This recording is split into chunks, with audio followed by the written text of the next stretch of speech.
The European Central Bank and the Eurosystem explained. This is Sarah. Sarah's currently traveling around Europe. She finds it very convenient to buy things with euros in many different places without having to change money, and it's easy for her to compare prices across different countries. She wonders who's looking after the euro. Well, that's the job of the European Central Bank based in Frankfurt and the central banks of the countries that use the euro. Altogether, they form the Eurosystem. The main task of the Eurosystem is to define and implement monetary policy for the euro area. This means maintaining price stability.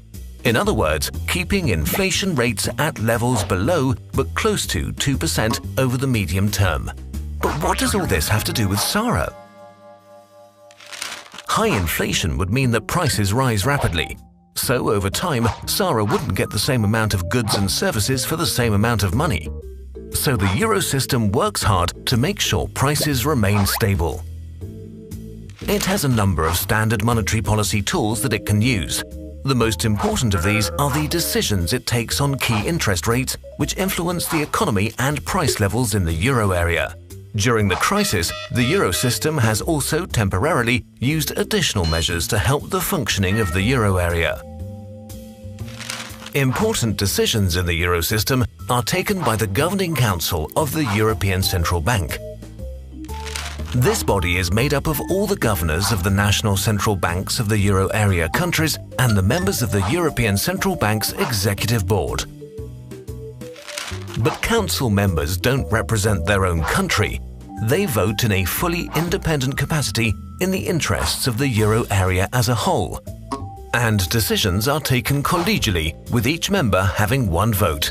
So it's not just the President of the European Central Bank taking decisions alone.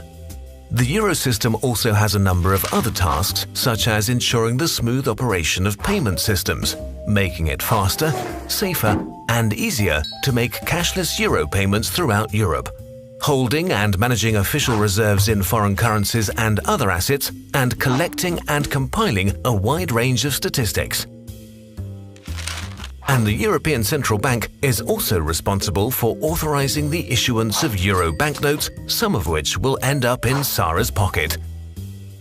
And so, as Sarah continues her trip around Europe, she now has a clearer idea of what and who is behind the euro. And she understands better how the European Central Bank and the national central banks affect people in the euro area wherever they live, study, travel, or work.